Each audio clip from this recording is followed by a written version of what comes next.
Okay, well, thank you for joining us for the SC5000 Title I Part A Campus Selection Schedule and Title I Part A within LEA Allocations Training presented by the Federal Program Compliance Division at the Texas Education Agency.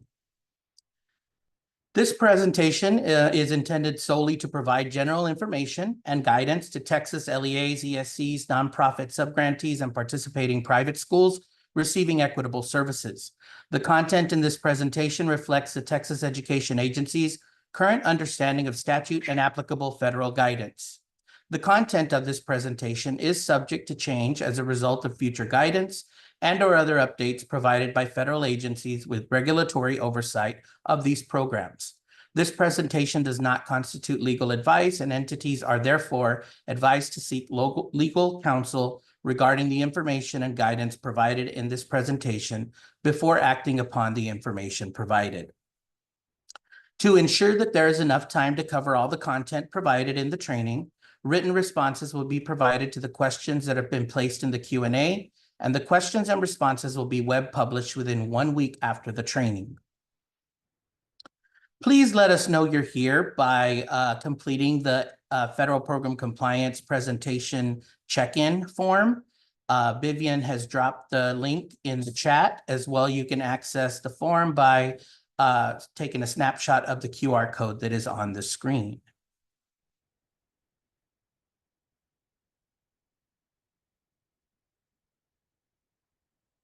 And today's presenters, I am Jaime Huerta, the Federal Program Compliance Division Senior Division Director, as well as the State Title I Director.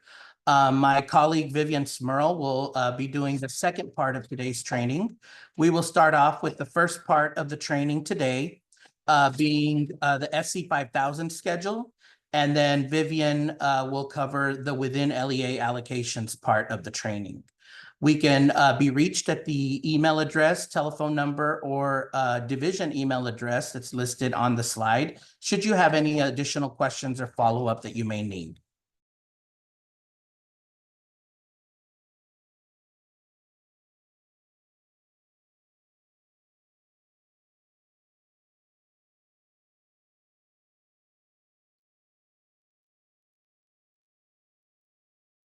We hope that you'll gain a better understanding of the steps used to determine the Title I Part A campus eligibility to complete the SC5000 Title I Part A campus selection schedule in the ESSA Consolidated Application, the factors determining the amount allocated to Title I campuses, and the steps used to determine Title I allocations to campuses.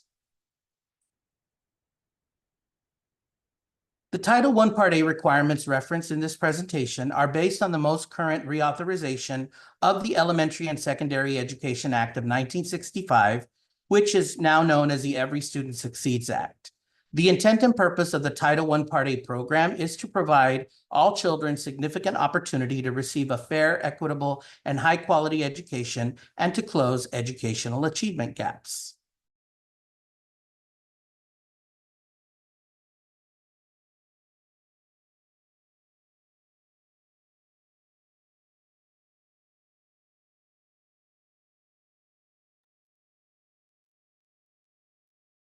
Throughout the presentation, we will be making reference to the acronym LEA, which stands for Local Educational Agency. When we refer to LEAs, we are referring to school districts and charter school systems synonymously. So in this portion of the training, now that we've kind of gone over just the general overview or information of what you will learn today, we will be reviewing the instructions for completing the 24-25 SC5000 Title I Part A campus selection schedule, along with Title I campus eligibility requirements that are referenced as they apply to completing the schedule. The SC5000 Title I Part A campus selection schedule is required if an LEA applied for Title I Part A funds, and such funds are budgeted on the Schedule BS 6001 Program Budget Summary in the ESSA Consolidated Federal Grant Application. In this schedule, the LEA is providing information for each campus as it relates to whether the campus will be a Title I Part A campus.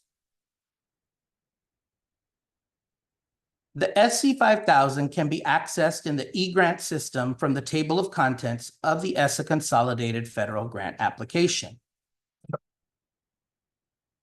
We will begin by reviewing some of the SC5000 functionality options.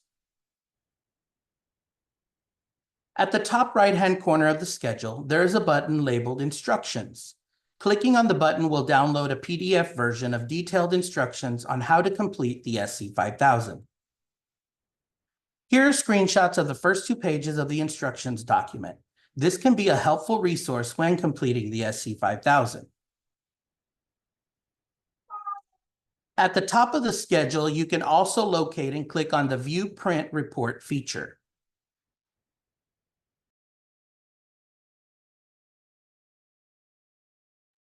When you click on the View Print Report feature, a report will be generated that includes the information entered in the SC5000. This report is helpful once all data have been entered to review the important information. This report is to assist with ensuring compliance with the rank and serve statutory requirements. The report sorts the campuses with the highest low-income percentage to the lowest low-income percentages.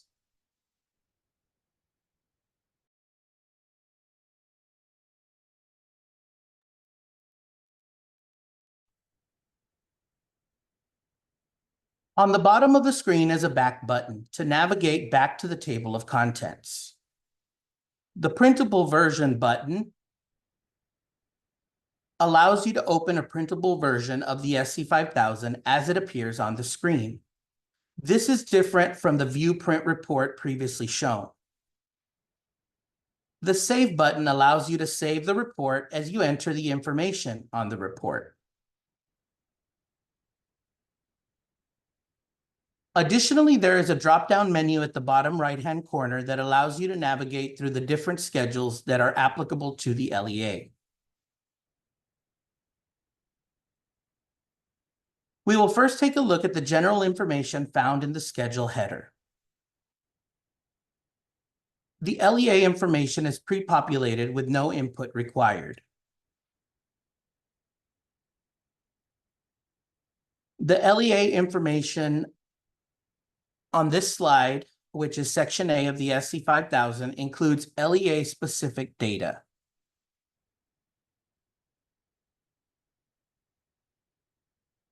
The header row includes the LEA county district number and the LEA name that is pre-populated with no input required. The LEA name in row 1 is pre-populated with no input required. For row 2, the LEA is to type the total low-income percentage by calculating the total number residing in the entire LEA that meet low-income criteria and dividing that total by the total number residing. An alternate method is to substitute enrollment for the total number residing. And as you can see on the screen, here is the calculation for determining the low-income percentage, the LEA total low-income percentage to be reported.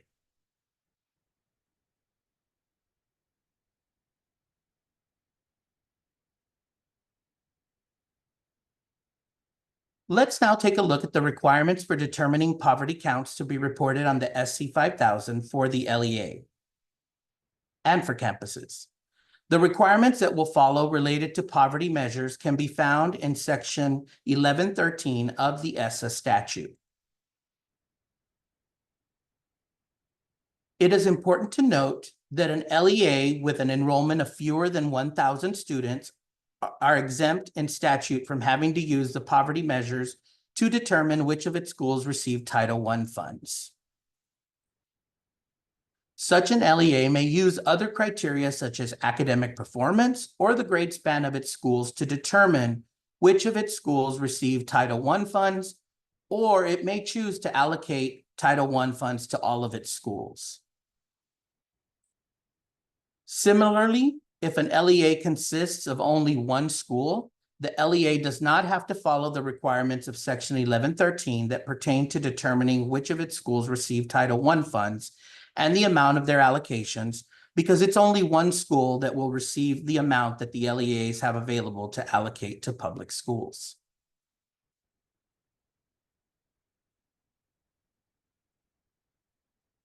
To determine the number of public school students from low-income families, the ESSA statute provides an LEA the option to use the number of public school children that are either eligible for free or reduced price lunch under the Richard B. Russell National School Lunch Act, including children counted by the community eligibility provision, families receiving assistance under the state program funded under Title IV Part A of the Social Security Act, which is a temporary assistance for needy families,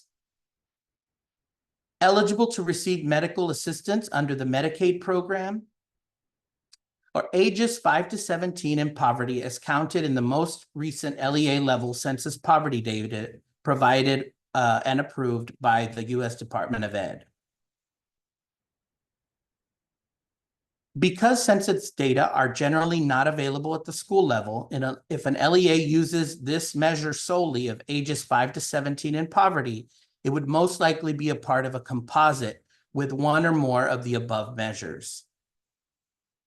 And additionally, the LEA can use a composite of any of the above measures to determine the low-income percentages that are to be reported on the SC5000.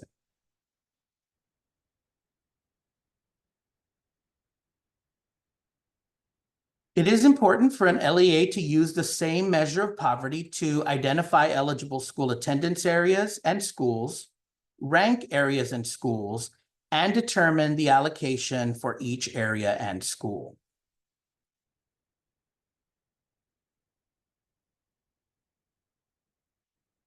For the year of data used to determine poverty counts of public schools, an LEA uses the most recently available data, which will be from the previous school year in most cases.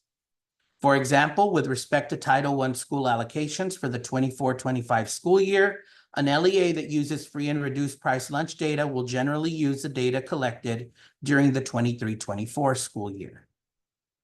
And in most cases, again, school districts usually use their October snapshot data.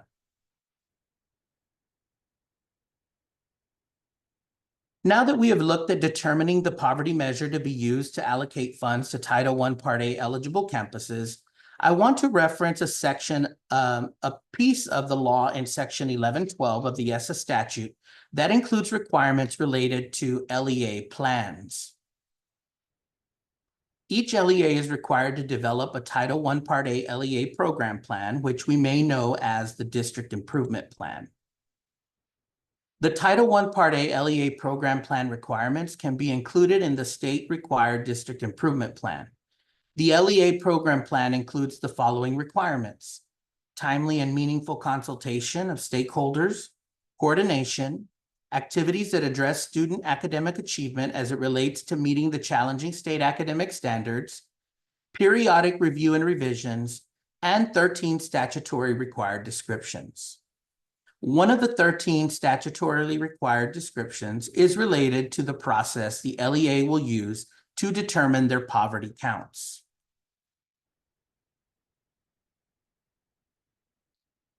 The Title I Part A LEA plan shall describe the poverty criteria that will be used to select school attendance areas under Section 1113. An LEA will want to be sure to include such description in their plan to ensure compliance with this requirement.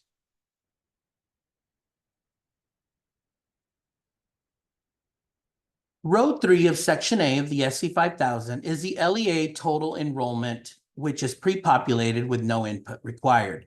This number will be automatically calculated based on the sum of the campus enrollment numbers entered by the LEA in Part B as shown here. Section B of the SC5000 is a section where the LEA will enter the campus-specific data. In the top right-hand corner above Section B is the Copy Prior Year Data feature button. Selecting the Copy Prior Year Data button populates the SC5000 with data from the latest valid submission of your LEA's prior year ESSA Consolidated Federal Grant Application. Only the following data will be populated: basis of eligibility, campus status, and consolidated funds.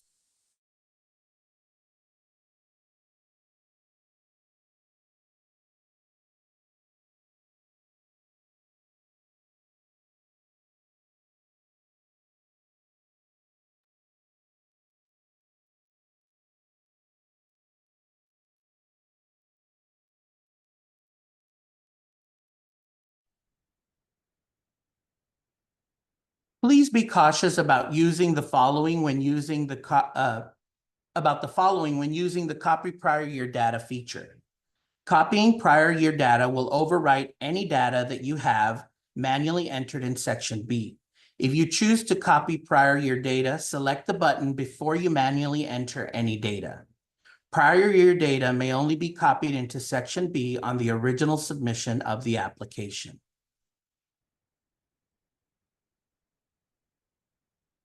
As we review in detail the columns in Section B, we would like to share a suggested order for completing Section B. This is the order that we will be following to provide the instructions and information related to this section of the SC5000. You will want to start with total campus enrollment, followed by the campus low income percentage, then basis of eligibility, then additional Title I eligibility if applicable, campus status, additional school-wide eligibility if applicable, the number of students served on a targeted assistance campus, again, if applicable, consolidated funds if applicable, and then any other information that is required for each campus if applicable. And we'll go into detail about what you would include in each of these columns in the next couple of slides. So the 3-digit campus number, name, and grade span of the LEA's campuses are pre-populated from information in Ask TED. That's the TEA, Texas Education Directory, which is updated in late May. LEAs are responsible for maintaining accurate campus information in Ask TED, and that would just mean traditional school districts. Charter schools must contact the Charter School Administration Division to make any changes to Ask TED. In the total campus enrollment column, type the total campus enrollment. This is the actual enrollment on the campus and not the residing numbers. The enrollment data entered should correspond with the low income percentage year of data to be entered. For example, if the LEA is using National School Lunch Program data from the previous year's snapshot data, the enrollment data entered should be from the previous year's snapshot data as well. The LEA should maintain documentation locally that justifies the total campus enrollment that's reported.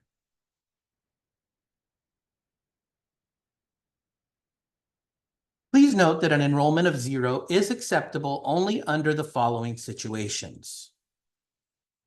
The campus is closed. The campus is new and will not be served.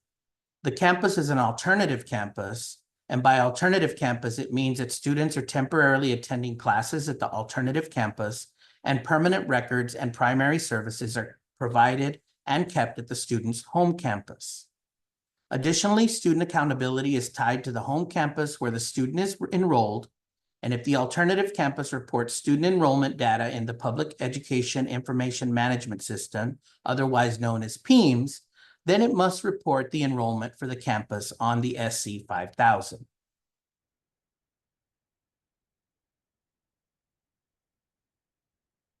Moving on to the next column is the campus low income percentage column, which is required to be entered for each campus.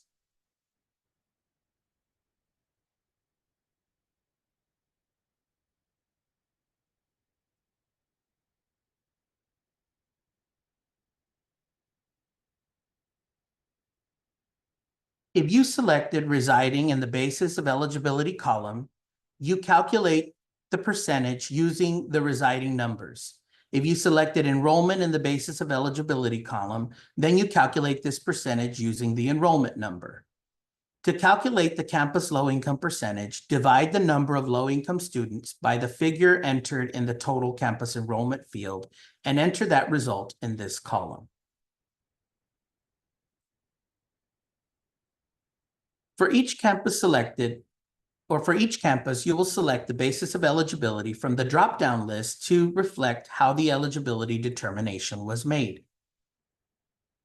Now let's dig deeper into what the options are under basis of eligibility. The basis of eligibility options for each campus on the SC5000 include none. Residing, which is the number of students residing in the attendance area. Enrollment, which is the number of students enrolled on a campus. Note that if this basis of eligibility of enrollment is selected, the date used to determine the enrollment number must be the same for all campuses. Then we also have feeder pattern, optional method, and direct certification. And we will be going over what each of these basis of eligibilities, a more in-depth description of what they each are. Please note again that an enrollment of 0 is acceptable under only the following situations.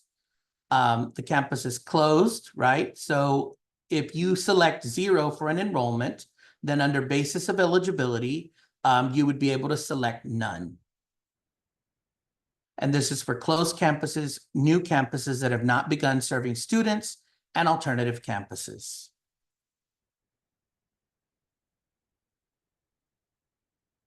Now, before we take a look at the process for ranking and identifying eligible campuses, I wanted to clarify eligibility requirements as it relates to overall Title I eligibility and campus-based program eligibility as it relates to operating a school-wide program. In order for a campus to operate a campus-based Title I program, they must first meet overall Title I Part A eligibility requirements. On the following slides, we will be discussing the criteria for overall Title I eligibility. Once overall Title I eligibility has been established for a campus, then it can be decided whether the campus is eligible to operate a school-wide program or if they will be operating a targeted assistance program. We will also go over the eligibility criteria for operating a school-wide program later in the presentation. But again, in order for a campus to implement a Title I program, they must meet the overall Title I eligibility requirements that we will be going over in the next couple of slides.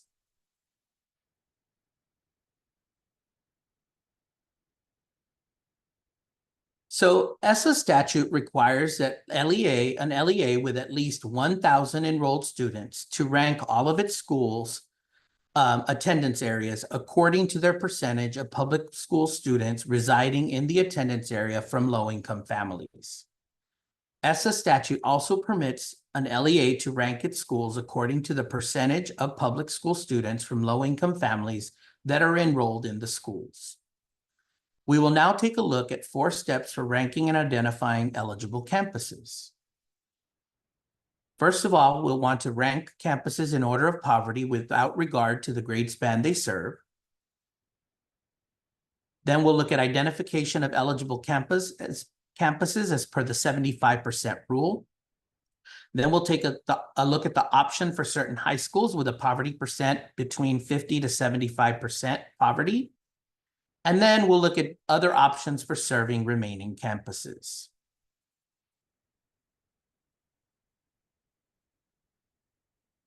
The LEA begins a process of ranking and identifying eligible campuses by ranking campuses in order of poverty without regard to the grade span that they serve. In this example, the LEA included the schools listed by letter of the alphabet. They also included, you could see the grades served, enrollment numbers, the number of students eligible for free and reduced price lunch, which is the poverty measure selected by this particular LEA, and then the poverty percentage. As you can see, they ranked the campuses with the highest low-income percent down to the lowest. And again, this is the first step of the rank and serve process.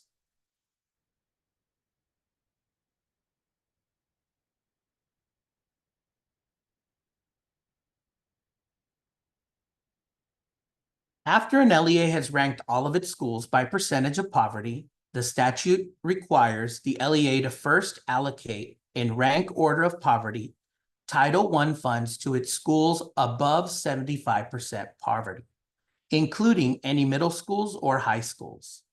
Thus, before an LEA can decide how to determine eligibility for any school with a poverty percentage that does not exceed 75%, it must allocate Title I funds to all its schools above 75% poverty.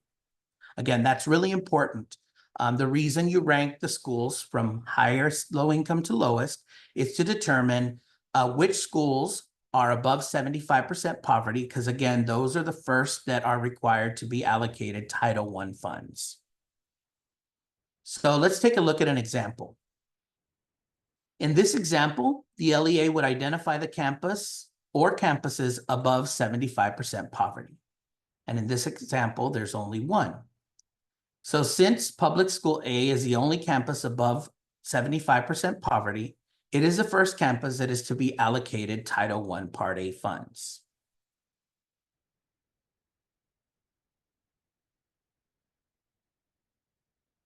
If a campus meets Title I eligibility based on having a low income percentage above 75%, the basis of eligibility noted on the SC5000 would either be residing or enrollment based on the data the LEA used to calculate the low income percentage reported for the campus on the SC5000.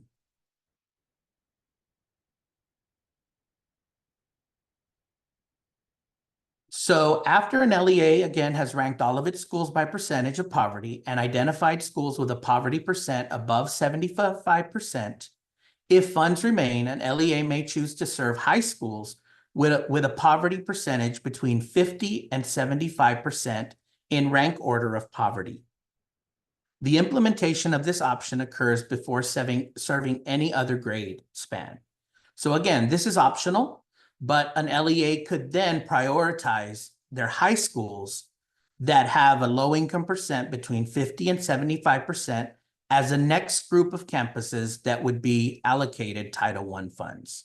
But again, it's optional and it's up to the LEA to make that determination on whether that's the next set of schools that would be served or allocated Title I funds. Again, throughout the presentation, we'll be giving these little SC5000 tips so that if schools are in that particular situation, this is how you would complete the basis of eligibility column for that particular school. So in this case, if the next group of campuses that the LEA decides to allocate Title I funds to are high schools with a poverty rate of 50 to 75%, then on the SC5000, the basis of eligibility to be noted is either residing or enrollment based on the data the LEA used to calculate the low income percentage reported for the campus on the SC5000 schedule.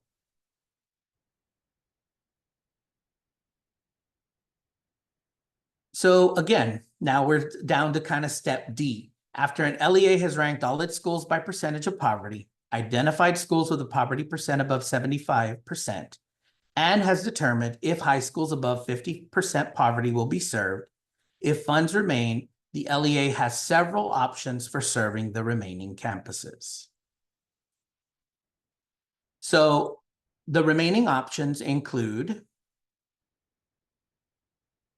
the LEA poverty percentage, a campus with a 35% or greater poverty, feeder pattern option, optional method, or direct certification. We'll look at those each individually. The first options we will take a look at are the LEA average and above 35% poverty options. A school is eligible for Title I funds if its poverty percentage is as high as the LEA's poverty percentage, or at the LEA's discretion, at least 35%. So for example, let's go back, sorry about that. For example, if an LEA's poverty percentage is 30%, any school in the LEA that has a poverty percentage of at least 30% is eligible to be allocated Title I Part A funds. In contrast, for an LEA with a poverty percentage of 35% or greater, the schools that are eligible for Title I are those with a poverty percentage that equals or exceeds the LEA's poverty percentage unless the LEA chooses to make eligible all schools with a poverty percentage of 35% or more.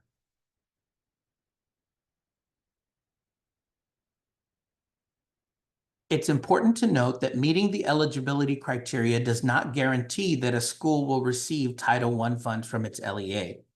Receipt of funds depends on the amount of an LEA's allocation and school poverty rankings, the per pupil amount the LEA allocates to each school, and in some cases, the grades that the schools serve. So we'll first take a look at an example for an LEA with a poverty percentage that is less than 35%.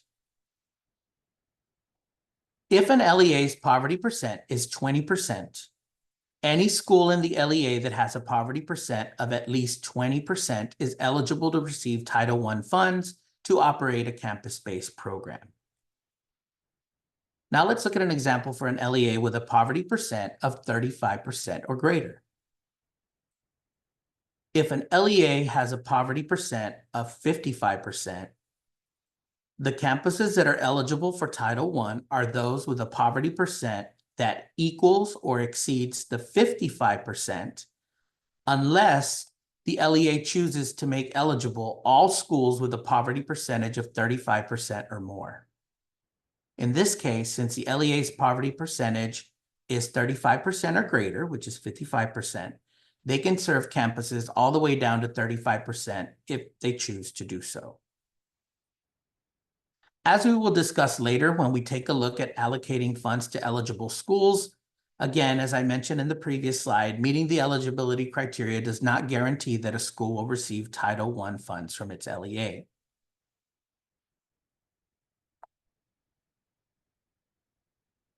Now let's look at an example where the LEA will be using the LEA's poverty percentage, which is below 35%, to determine Title I eligibility for its campuses. So based on a previous example, we had already determined that School A met the eligibility criteria since it was above the 75% poverty threshold. And remember that campuses with a poverty percentage above 75% are automatically Title I eligible and are the first to be allocated funds.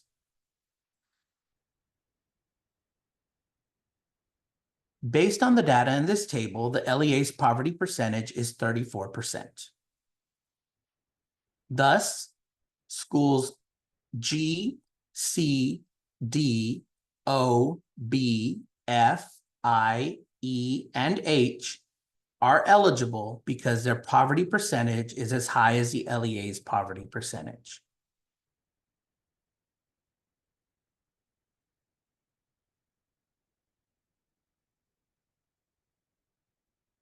So as you can see, the LEA's poverty percentage is 34%.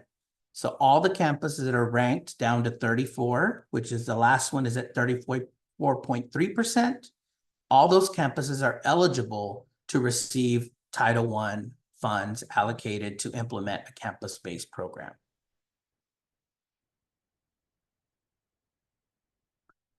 In this example, we'll look at an example where the LEA's poverty percentage is 35% or greater. So again, once again, based on a previous example, we had already determined that School A met the eligibility criteria since it's above 75%. And based on the data in this table, the LEA's poverty percentage is 36.2%.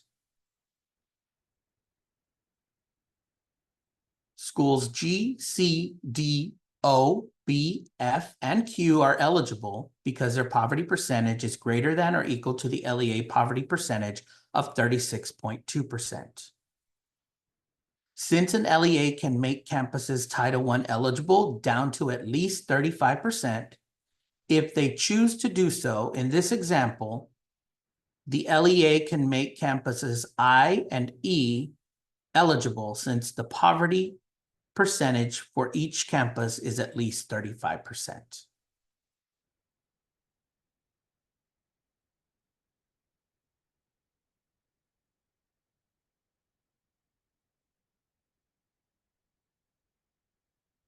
I'm just giving you a little time to process the example. There's a lot of data on the screen.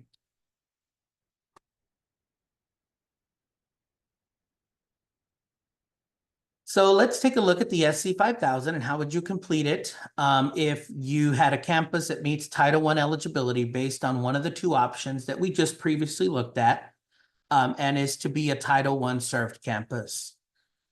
For each of these campuses that meet either of these criteria, the LEA would select residing or enrollment under basis of eligibility based on the data the LEA used to calculate the low-income percentage reported for the campus on the SC5000.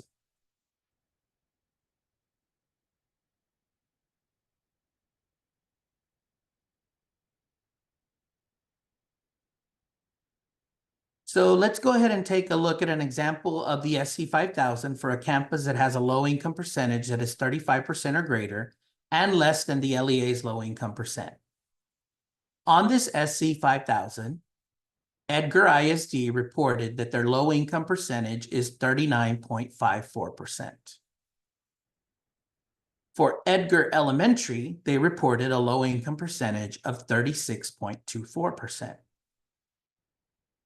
Although the campus low-income percentage is less than the LEA low-income percentage, they are still eligible to receive a Title I campus allocation because the campus low-income percentage is 35% or greater.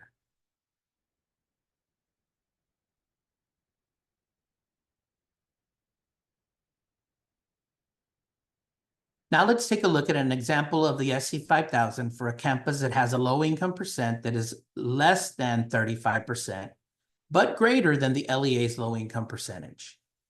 On this SC5000, ESSA ISD reported that their low-income percentage is 32.54%. For ESSA Junior High School, they reported a low-income percentage of 33.24%. Although the campus low-income percentage is less than 35%, they are eligible to receive a Title I campus allocation because the campus low-income percent is equal to or greater than the LEA's low-income percentage of 32.54.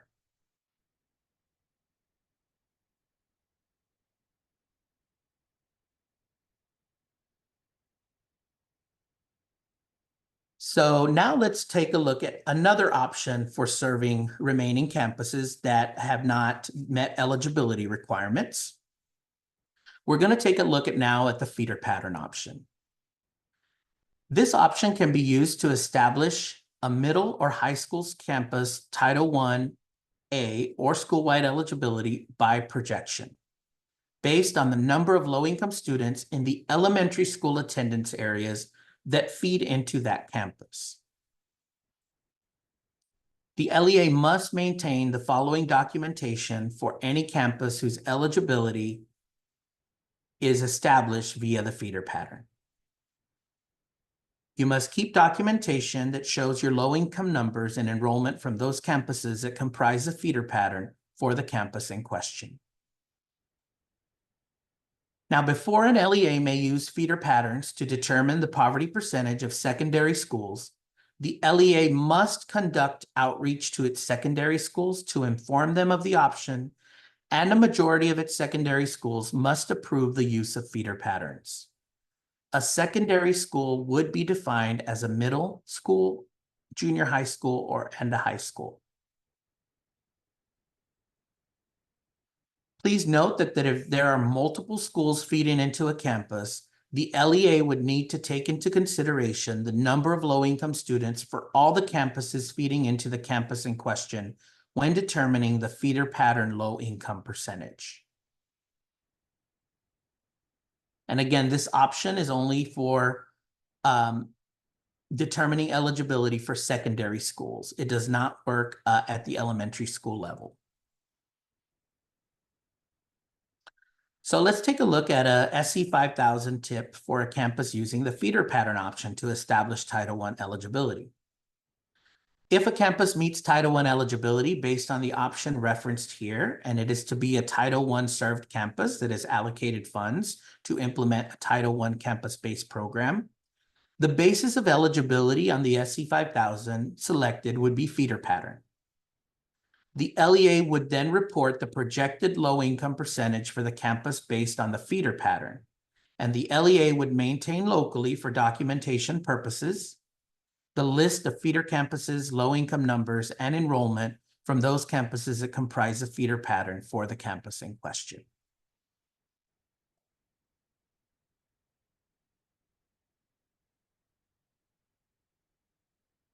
Under campus low-income percentage, again, they would report the feeder pattern low-income percent. So on this, let's take a look at an example. On this SC5000, MOE ISD is trying to establish Title I eligibility for MOE Intermediate, which they consider a secondary school. Or it's actually MOE Middle School. MOE Middle School has a low income percent of 34.24%. And MOE ISD reported that their low income percent is 46.23%. Since MOE Middle School's low income percent is not equal to or greater than 35% and not equal to or greater than the LEA's low income percentage, the campus is not Title I eligible using the LEA poverty percent or the 35% options that we previously discussed. So the LEA is now going to try using the feeder pattern option to establish Title I eligibility for MOE Middle School by projection. Since MOE Elementary is the only campus that feeds into MOE Intermediate or in MOE Middle School, the LEA can use the feeder campus's low income percent to establish eligibility for the middle school. If the LEA chooses to use feeder pattern to establish Title I eligibility for MOE Middle School, they would need to include the campus low income percent for the feeder pattern that makes the campus Title I eligible, and they would need to select feeder pattern as a basis of eligibility for the campus in question. So you can see there that instead of reporting the actual low income percent for MOE Middle School, they would enter the low income percent of the feeder pattern, which in this case only comprises of one elementary school, which is 43.25. That's what they would enter on the SC5000 for MOE Middle School, and then select feeder pattern as a basis of eligibility.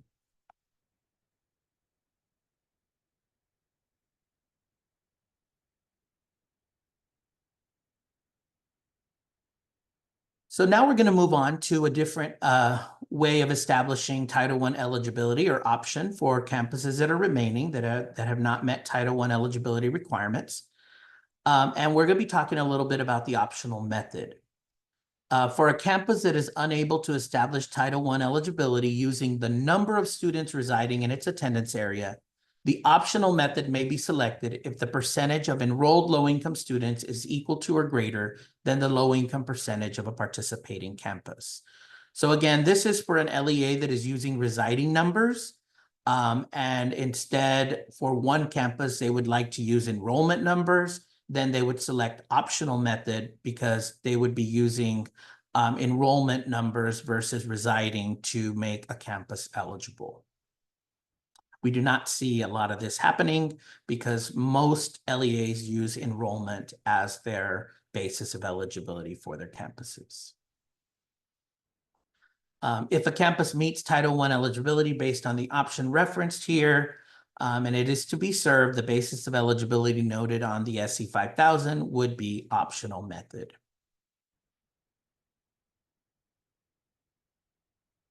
Okay, the next, and actually the final option we'll take a look at is direct certification option.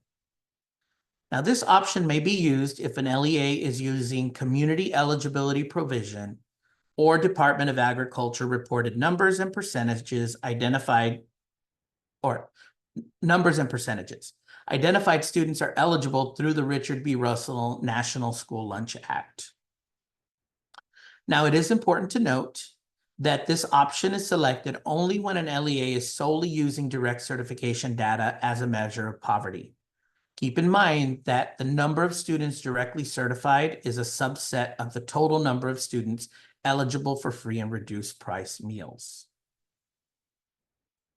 So thus, if an LEA has a non-CEP schools with a poverty count based on the number of students approved for free and reduced price meals, and CEP schools with a poverty count based on, for example, students directly certified using SNAP data, the LEA must use a common poverty metric to rank order its schools and allocate Title I funds on an equitable basis. This would require the use of a direct certification multiplier. For more information on how to use a multiplier, the U.S. Department of Ed has put out a non-regulatory guidance. It walks you through that process. So again, if you are using direct certification data as a subset of other poverty measure data you're using to determine your low income percentages, then you would not select direct certification as a basis of eligibility for a campus, unless the only data you're using is direct certification and you are using the direct certification multiplier to come up with that common poverty data, poverty measure, low income percent across campuses. Again, if you have questions about that, there's a USD non-regulatory guidance, and you can also please reach out to us if you need assistance with direct certification.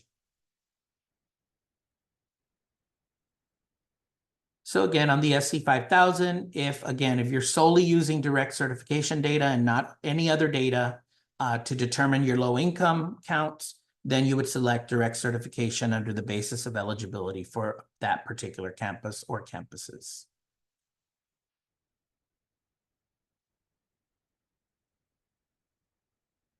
So this concludes the overview of the basis of eligibility options.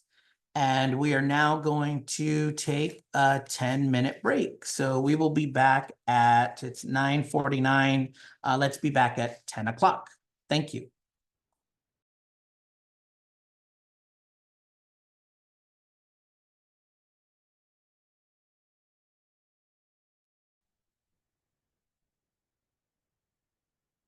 Okay, so we are back from the break. It's 10 a.m. So now we'll move on to the additional eligibility column. So this column was revised in 23-24, and it'll continue to be there. But it was revised to separate overall Title I eligibility options and school-wide eligibility options. Previously, the items in this column were check boxes, and they're now radio buttons, which requires only one selection.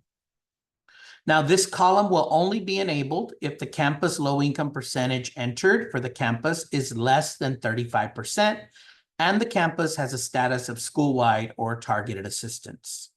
So again, the background programming of the schedule includes these two verifications, that if the campus low income reported is less than 35%, and the campus status reported for that campus is school-wide or targeted assistance, then the additional Title I eligibility options will become available.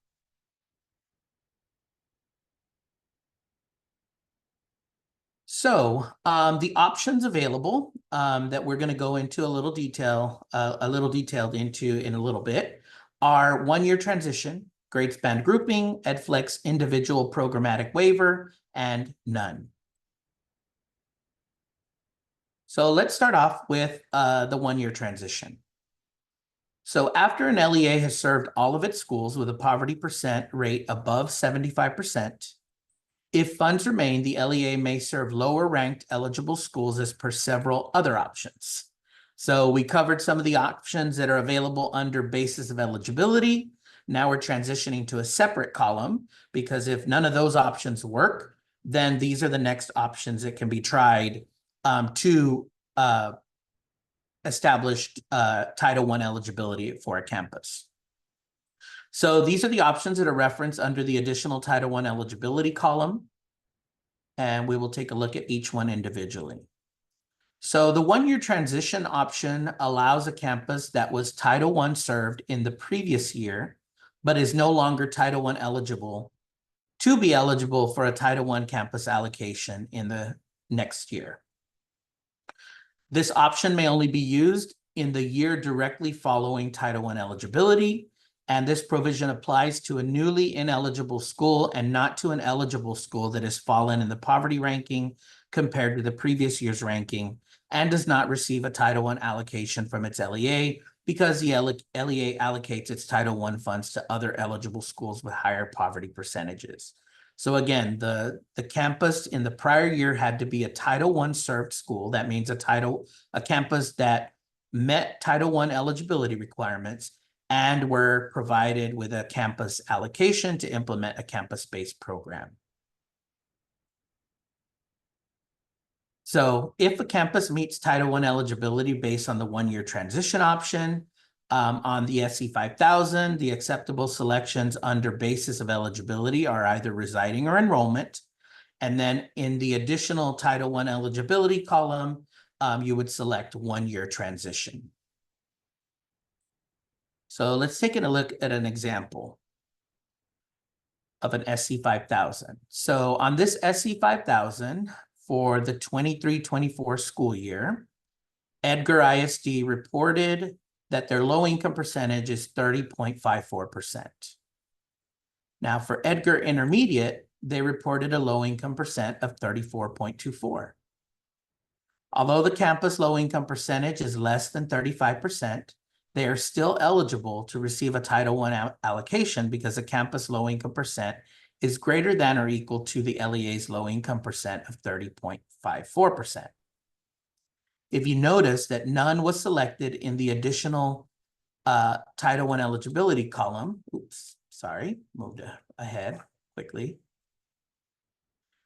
So if you notice none was selected in the additional eligibility column, because, again, they were able to establish Title I eligibility because their campus low-income percent was greater than the LEA's low-income percent, right? So again, this is 23-24, which is our current year. But again, we're going to be working on the 24-25 SC5000. So now let's fast forward to this year. So again, the campus was eligible last year. So for 24-25, Edgar ISD is reporting that their low-income percentage is 39.54%. And for Edgar Intermediate, they are now reporting a low-income percent of 33.24. So since the campus low-income percent is not equal to or less than 35% and not equal to or less than the LEA's low-income percentage, the campus is not Title I eligible based on that low-income percentage. However, as we discussed in the prior slide, since the campus was eligible to operate a Title I program in 23-24, they can use the one-year transition to establish eligibility in this following year, which in this case is a 24-25 grant year. On the LEA, on the SC5000, the LEA would select one-year transition as noted here.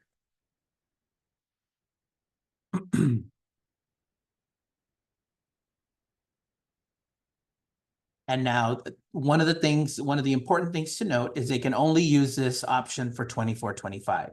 If the campus low-income percentage remains not equal to or less than 35% and not equal to or less than the LEA's low-income percentage in 25-26, then they will not be Title I eligible unless they meet eligibility using another option.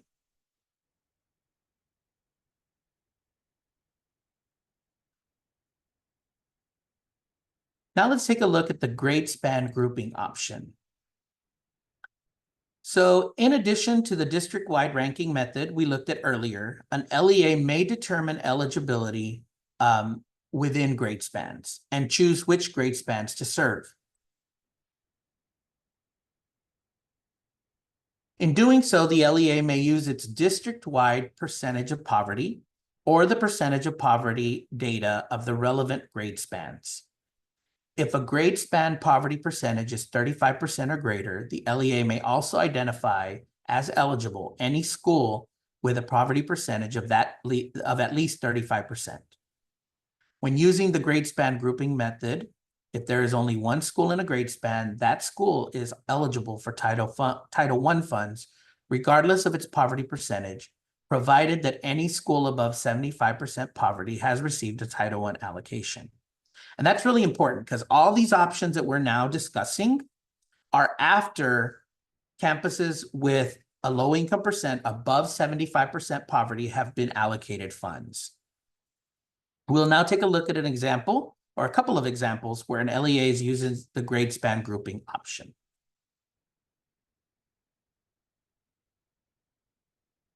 So in this example, it shows school Q as the only school in a grade span, which is a high school. School Q is eligible for Title I funds because it is the only school in the high school grade span. And please note that if the LEA chooses to determine Title I eligibility using the grade span grouping option, and there's only one school in a grade span, the school is eligible for Title I funds, provided that any school above 75% poverty has received a Title I allocation.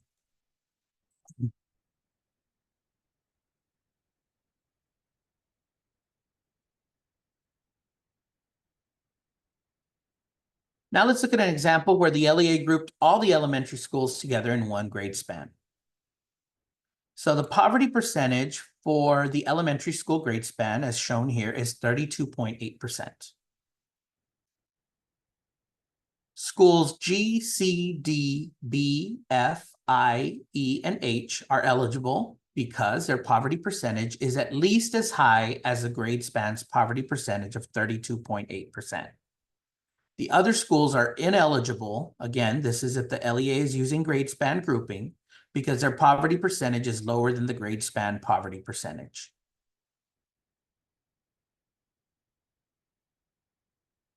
So again, grade span grouping method, looking at just elementary schools, you rank them from the highest low income percent to the lowest.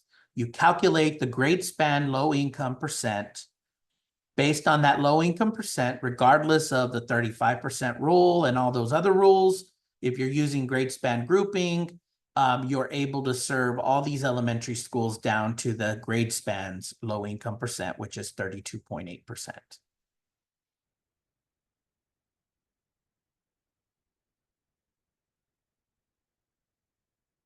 Now let's look at a middle school example where the LEA grouped all the middle schools together in one grade span. As you can see here, the poverty percentage for the middle school grade span is 33.9%.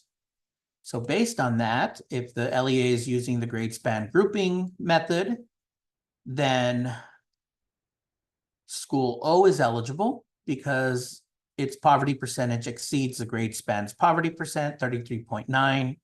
And in contrast, schools N and P are ineligible because the poverty percentage of each school is lower than the grade span poverty percentage of 33.9%.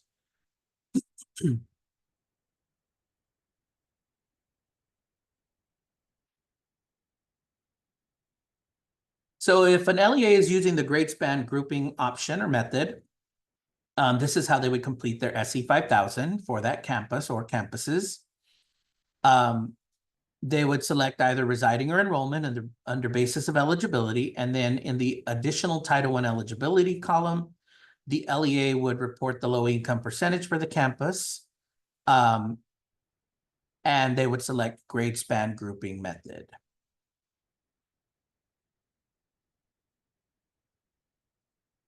Under additional Title I eligibility.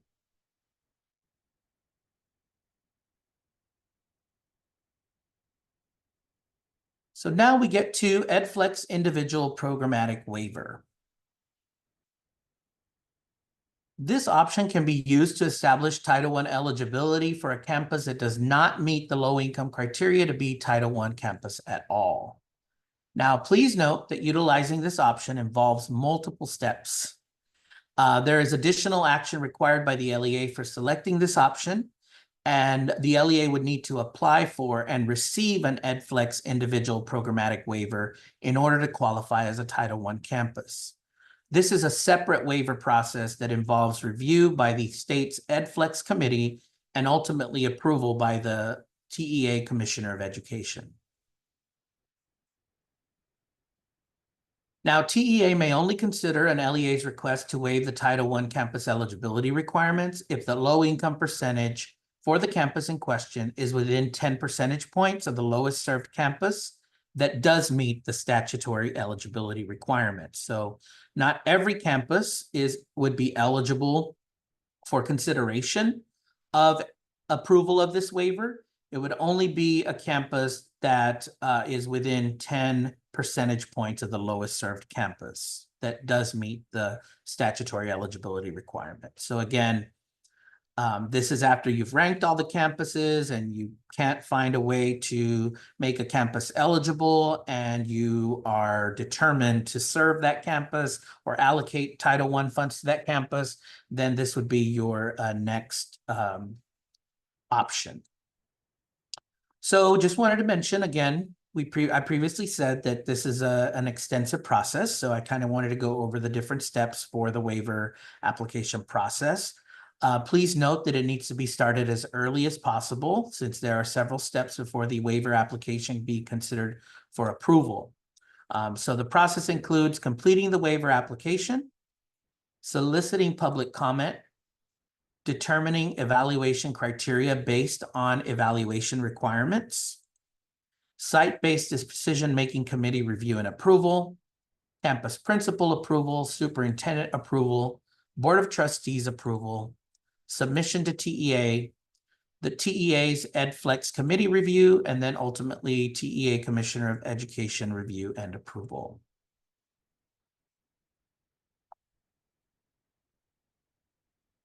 Now, if you will be using EdFlex individual programmatic waiver, this is how you would complete the SC5000. However, keep in mind that you would not select EdFlex individual programmatic waiver until the waiver has formally gone through the approval process and you have received a letter from the commissioner granting you approval of this waiver. So in the meantime, you would have to select none, or you would select the campus status of not served if there's no other way to document eligibility for a campus that you're applying for a waiver for. And then you would have to wait until that approval is provided for you to be able to serve and allocate funds to the campus. So there would be some planning that would need to be done ahead of time to ensure that you have worked through having funds available to allocate to the campus upon approval of a waiver.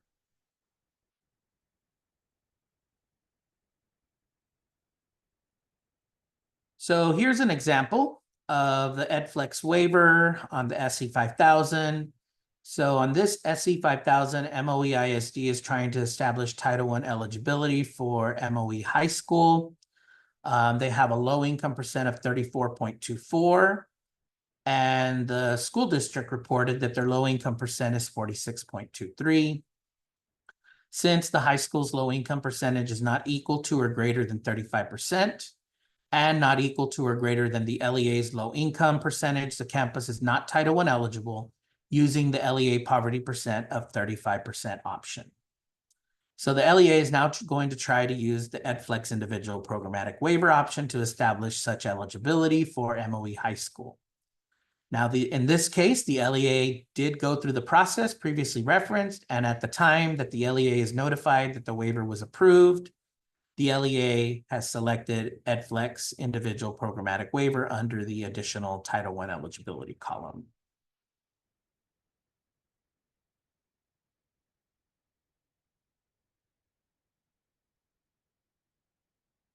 Okay, and the none button or the none radio button at the very bottom. For this one, basically, the only time that none is acceptable as a selection is when any of the following apply. So again, I mentioned that the only reason that the additional Title I eligibility column would be enabled on the SC5000 is if you're reporting that a campus has less than 35%, and that they have a school-wide or targeted assistance status selected.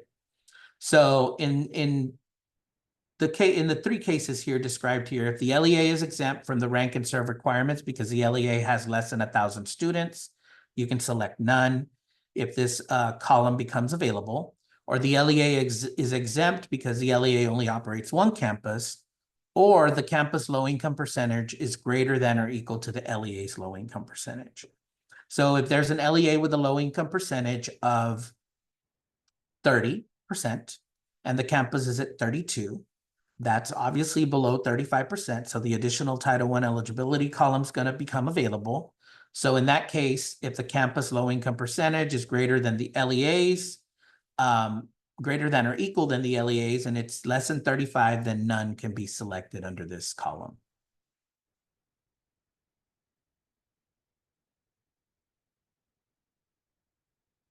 All right, so it looks like we've concluded the process for ranking and identifying eligible campuses, right? So we've determined that after an LEA has ranked all its schools by percentage of poverty, they are to identify schools with a poverty percent above 75%, then identify or determine whether high schools above 50% poverty will then be prioritized to be allocated Title I funds. And then we've also now looked at all the options for serving remaining campuses. And again, please continue to put your questions in the Q&A. Vivian is doing a great job of responding to some of those in writing. So please continue to put your questions there. We know that this is very complex and there's a lot of information to share. And again, we're here to be of service to you with your questions. If you have a complex question that is very complex, as I mentioned, or it has multiple pieces, please feel free to set up a meeting with us and we can definitely walk you through the process and talk about what are the options for the particular campuses you are trying to determine eligibility for. So now that we have gone over all the options available for LEAs for establishing campus eligibility for the Title I program, we can now take a look at the requirements associated with operating a Title I, campus-based program. So as referenced previously, in order for a campus to operate a campus-based Title I program, they must meet the overall Title I eligibility requirements that I went over. Now, once overall Title I eligibility has been established for a campus, which we've gone over, now comes the part of identifying whether the campus is eligible to operate a school-wide program or if they will be operating a targeted assistance program. So that's going to be the next part of this training. So the two Title I Part A campus-based programs available to the campuses that meet overall Title I eligibility include school-wide and targeted assistance. So the Title I program is a unique program in that a majority of the funds that are allocated to LEAs are required to be allocated to campuses. And so that's why there's eligibility criteria for Title I in general, and then there's criteria for the two different programs that are available in statute for a campus to implement. So the program that provides the most flexibility is a school-wide program because Title I funds can be used to upgrade the entire education program to improve the achievement of the lowest achieving students. Now, not all Title I campuses are eligible to operate a school-wide program. In order for a Title I eligible campus to be eligible to operate a school-wide program, the campus has to have a low-income percent of at least 40%. Additionally, the campus must have engaged in a one-year planning process prior to operating a school-wide program. And the one-year planning process includes conducting a comprehensive needs assessment that informs a school-wide program plan that is developed in consultation with the various required stakeholder groups. Additionally, the campus must have all the statutory parent and family engagement requirements in place.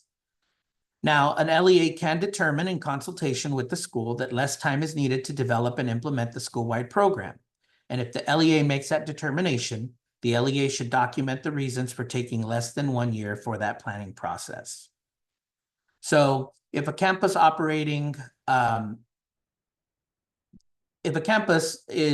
has not met the 1 year planning process and they are eligible to operate a school-wide program, they can start off by operating a targeted assistance program.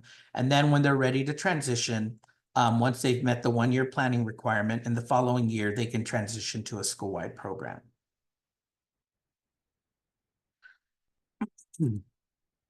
Now, if a campus is Title I eligible and they either do not meet the school-wide threshold or they don't want to implement a school-wide program, they can implement a targeted assistance program. Now, if a campus is operating a targeted assistance program, the campus can only use Title I funds to provide services to eligible children identified as having the greatest need for special assistance. Campuses choosing to operate a targeted assistance program are either ineligible for a school-wide program, or they may be eligible to operate a school-wide program, but chose to operate a targeted assistance program instead. Campuses eligible for a targeted assistance program must meet overall Title I eligibility requirements as well.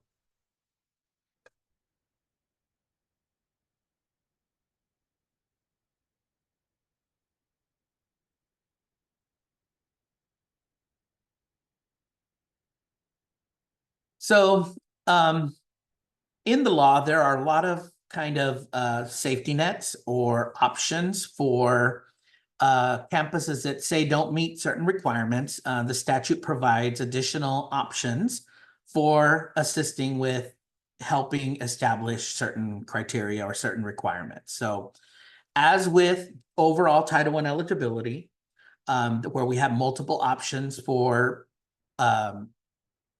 having a campus be Title I eligible, there are several options to consider if a campus has a low income percentage of less than 40%, but you still want to implement, but that campus would still want to implement a school-wide program.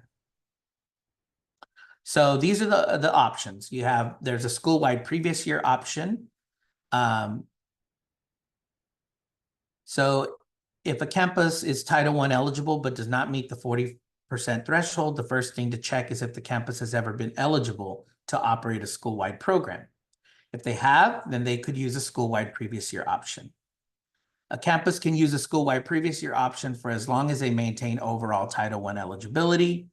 If the Title I eligible campus has never operated a school-wide program in the past, the next option an LEA may use is a feeder pattern option. The feeder pattern option for school-wide eligibility is like the feeder pattern option to establish overall Title I eligibility. This option can be used to establish a campus's school-wide program eligibility by projection based on the number of low-income students in the campus attendance areas that feed into that campus. If the feeder pattern low-income percent is at least 40%, then the campus can operate a school-wide program based on the feeder pattern option. If neither the school-wide previous year option nor the feeder pattern option works for a campus to establish school-wide program eligibility, the last option is for the LEA to apply for an EdFlex school-wide eligibility waiver for the campus. Now, please note, this is not in any way similar to the individual programmatic waiver for overall Title I eligibility. And this is a different process, a lot streamlined process than the previous process we went over. This is the EdFlex school-wide eligibility waiver, in contrast to the previous waiver we went over, which is the individual programmatic waiver for establishing overall Title I eligibility. This one's just specific to school-wide eligibility. And please note that newly served campuses must have completed the one-year school-wide transition planning process that I previously referenced.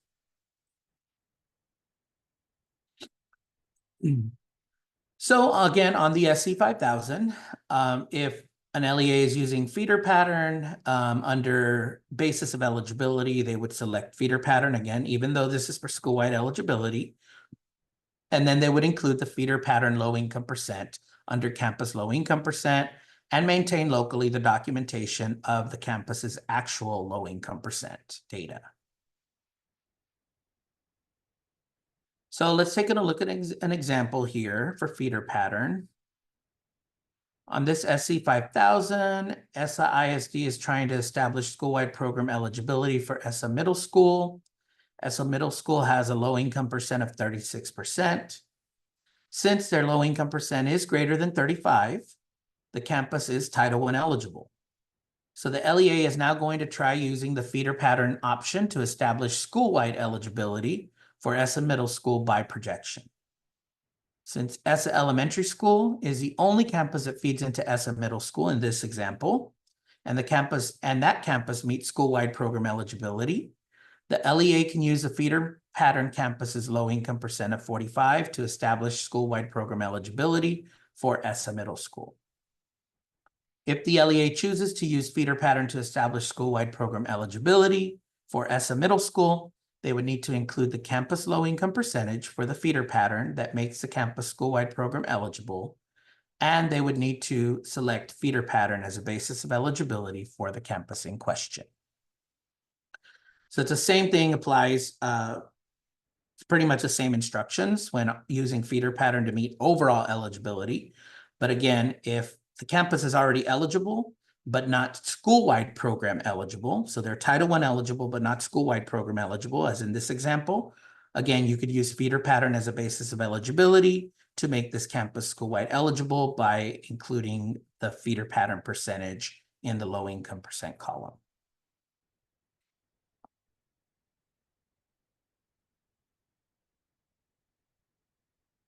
So now we're going to look at the campus status column. The campus status column is a drop-down listing. From the drop-down list, you would select the option that indicates how the LEA will serve each campus based on eligibility requirements. So the options in the drop-down listing for campus status include, and again, it's going to say SW, TA, and NS. Here we have it spelled out. So SW stands for school-wide program. TA stands for targeted assistance program. NS is not served, and skip. So those are the only 4 status available for selection for each campus. And we're going to go through each one. Well, we've already gone over school-wide and targeted assistance, so you know that criteria. So now we're going to go over the skip criteria. So for LEAs with a total enrollment of 1,000 or more students, a campus is identified as skipped campus in the following situations. A campus has a low income percentage over 75 and is not served, while other campuses with a lower low income percent are served. So again, earlier we talked about overall Title I eligibility and LEAs being required to serve campuses above 75%. If it is determined that you have a campus that has a low income percent over 75%, and you're serving campuses with a lower low income percent, then the only option available to you if you do not want to serve that campus is skip. You cannot select not served. You would have to select skip. However, there's some skip requirements that, again, I'm going to go over. Additionally, in the following situation, another campus with the same grade span and a lower low income percentage is served. So again, if you're using grade spans, grade span grouping, then you also have to make sure that you're serving campuses in rank order. Now, LEAs with a total enrollment of less than 1,000 students do not have skip campuses. All campuses should be designated as either served or not served. So skipping is an exception to the requirements described with respect to allocating Title I funds to campuses in rank order of poverty. It permits an LEA to elect not to serve, which is why we call skip, an eligible school that has a higher percentage of students from low-income families.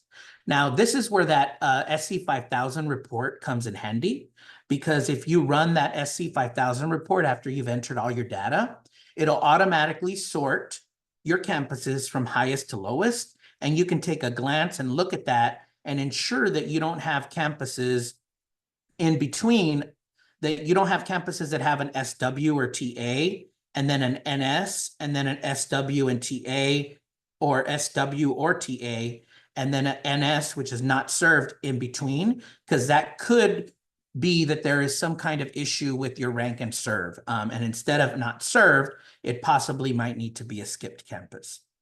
But again, if you're doing grade span grouping, you might have that, right? Because if you've done grade span grouping and you've decided to serve elementary schools ahead of middle and high schools, then you might have sprinkled in your in the list secondary schools that you have not decided not to serve. And in that case, it is acceptable to have an NS or not served. However, if it's above 75%, then all those have to be served before you can serve any other campuses. So that's somewhere that's where you want to look. Now, it's not all to say that you're just going to skip the campus and not have anything else to do. But the only reason or way that you can skip is that you agree to these three conditions that are listed here on the slide. One, that the school meets the comparability requirements in section 1118. So Title I comparability, they would have to meet those requirements. Number two, the school receives supplemental funds from state or local sources that it spends according to the requirements in sections 1114 or 1115, an example on programs that meet the intent and purpose of Title I. So they have to meet, a campus with a skip status has to meet comparability requirements.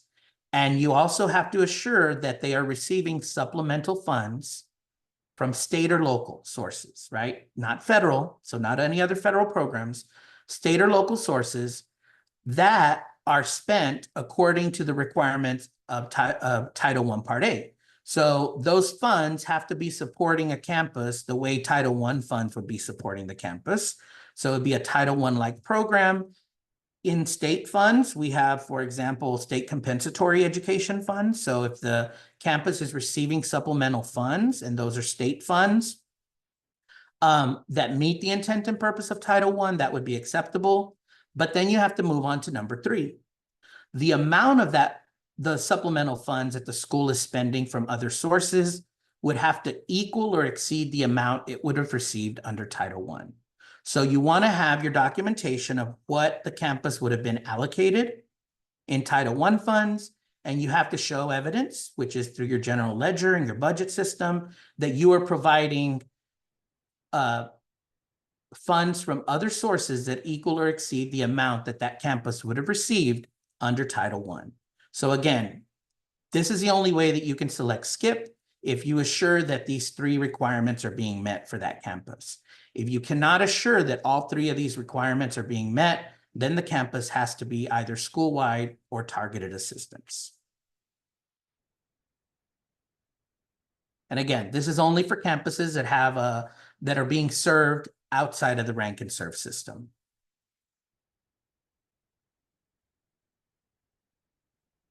Now, it is also important to note that if an LEA skips a school, the LEA is still required to use Title I funds to provide equitable services to eligible private school children who reside in the attendance area of the skipped school.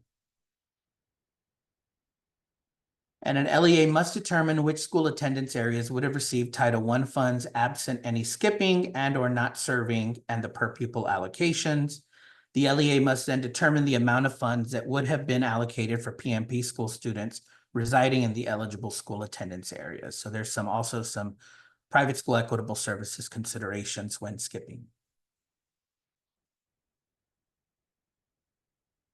So the final option for a campus status is not served.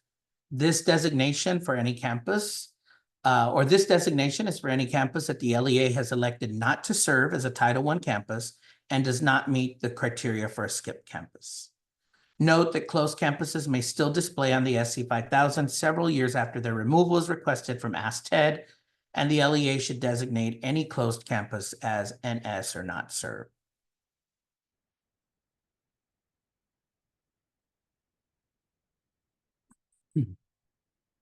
All right, so now we're going to talk a little bit about the additional school-wide eligibility column. This column will only be enabled if the campus status selected is school-wide, as you can see here at the bottom, and the campus low-income percentage entered for the campus is less than 40%. So again, this is where the order that we've suggested that you complete the schedule comes into account, because you have to key in all that information before certain columns become enabled or disabled. So for each campus where the column is enabled, you would select one of the options to reflect the additional school-wide eligibility method that the campus is using to establish school-wide program eligibility. So again, these two options will be available if the low-income percentage reported is less than 40 and the campus status is school-wide. So let's take a look at the two selection options that are allowed for this column.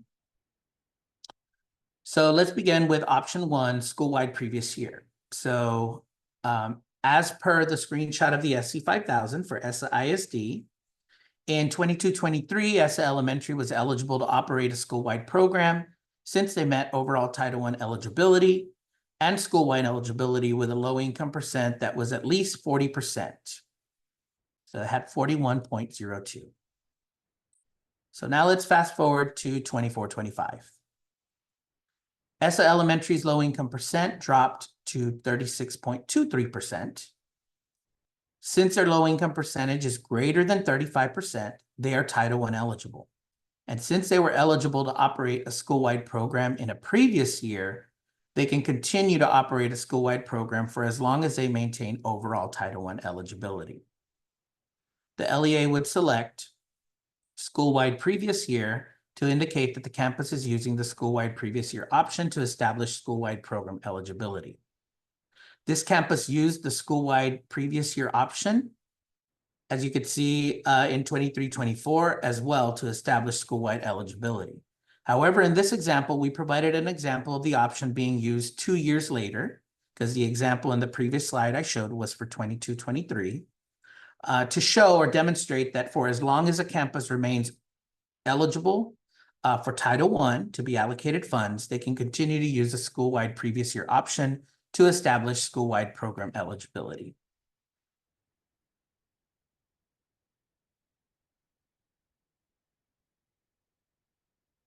So let's now take a look at an example for EdFlex school-wide eligibility waiver. On this SC5000, MOE ISD is trying to establish school-wide program eligibility for MOE Elementary, which has a low-income percent of 36.24. Since MOE Elementary's low-income percent is greater than or equal to the LEA's low-income percent of 32.25, the campus is Title I eligible. However, since they do not meet the 40% school-wide eligibility threshold, they are not eligible to operate a school-wide program. If they are not eligible for school-wide previous year and are not able to establish school-wide eligibility using the feeder pattern option, the only other option is to apply for an EdFlex school-wide eligibility waiver. As I mentioned previously, this waiver is different than the EdFlex individual programmatic waiver that is used to establish overall Title I eligibility. To apply for and receive this particular EdFlex school-wide eligibility waiver, the LEA would select school-wide EdFlex waiver option under the additional eligibility column. So as far as requesting to use the waiver, it's simply selecting this option. For the other option, you had to actually complete an application, submit it. Now, there are some documentation requirements, which I'm going to go over now. When an LEA selects the school-wide EdFlex waiver option, they are applying for the waiver and assuring that they have gone through the process outlined in this required supporting documentation form that can be found on our website.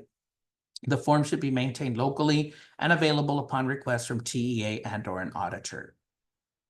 So again, the process is different, but as long as the LEA has gone through the steps and requirements noted in the supporting documentation form, and they have the documentation available, then all they have to do is select school-wide EdFlex waiver, and they would, when their application gets approved, that means that the waiver has been approved as well.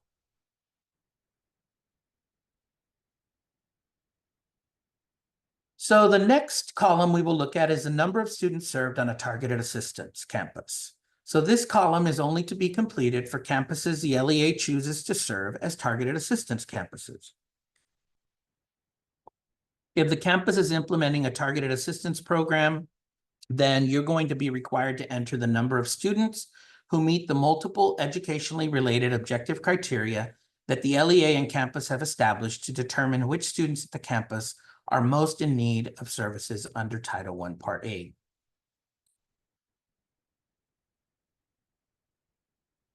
In the next column is the consolidated funds column, and this is a drop-down list. This column is completed only if the campus's Title I status is school-wide. So there's several options. You would select from the drop-down list to indicate whether and how the LEA intends to consolidate funds.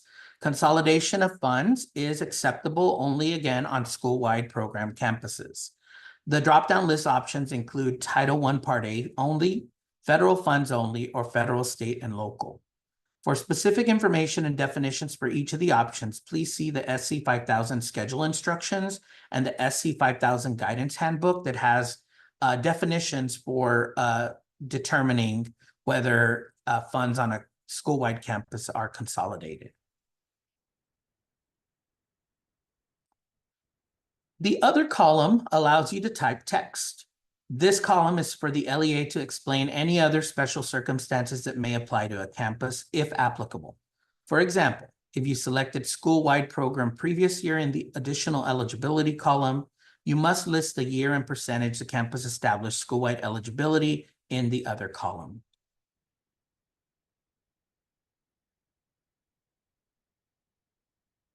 And I believe we've now covered all the columns for Section B of the campus selection data. So now we're going to move on to Section C.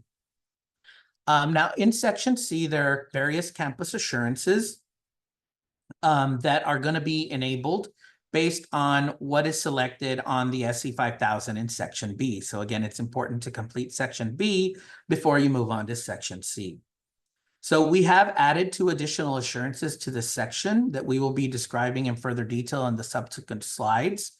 Please note that the checkboxes will be enabled or disabled based on certain conditions.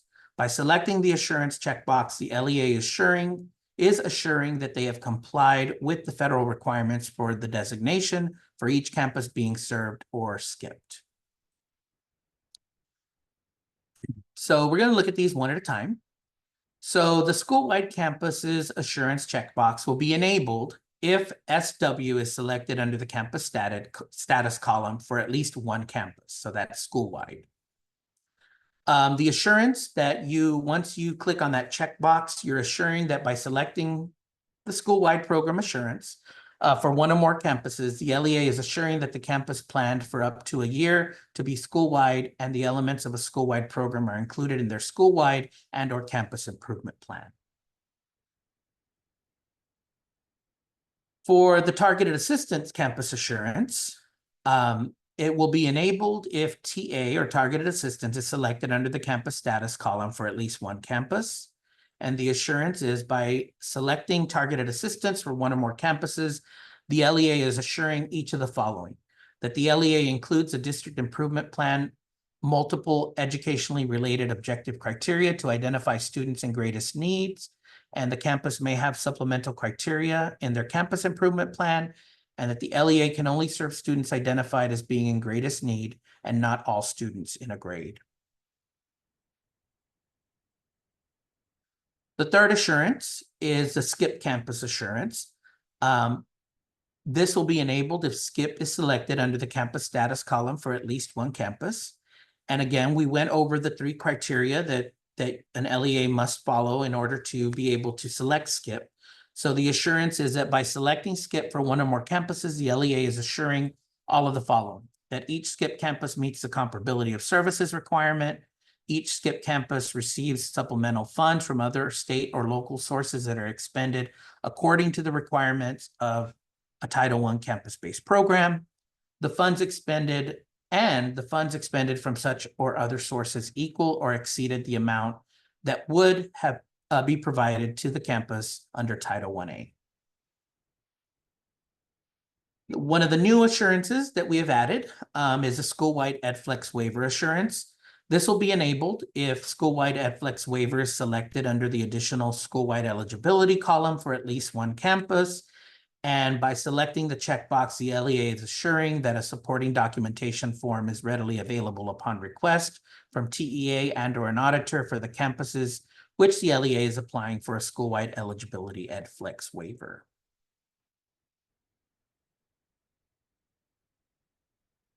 And now we have the final one, 125% special allocation rule assurance. So this checkbox will be enabled if a low income percent of less than 35% is entered under the campus low income column and school-wide or targeted assistance selected under the campus status column for at least one campus. You'll learn a little bit more about the 125% rule in the second part of this training that Vivian will be leading. By selecting this checkbox, the LEA is assuring that the documentation showing evidence that the LEA implemented the 125% special allocation rule for all its Title I served campuses is readily available upon request from TEA and/or an auditor. So now we'll move on to Section D. Section D was a new section that was added this last year. We'll continue to have it available, but it is the supplement not supplant section where you're going to share with TEA the statement that applies to the LEA, whether the LEA has a written Title I neutral methodology for distributing its state and local funds, or whether the LEA has a valid statement of exemption based on criteria described in the supplement not supplant handbook. And again, this is specifically for a Title I Part A. All right, so we are at the end of this portion of the training. So now we are going to take another short break. We'll take a 10-minute break. So we'll be back at about 10:58. So thank you for staying with us, and Vivian will start the next part of the training at 10:58.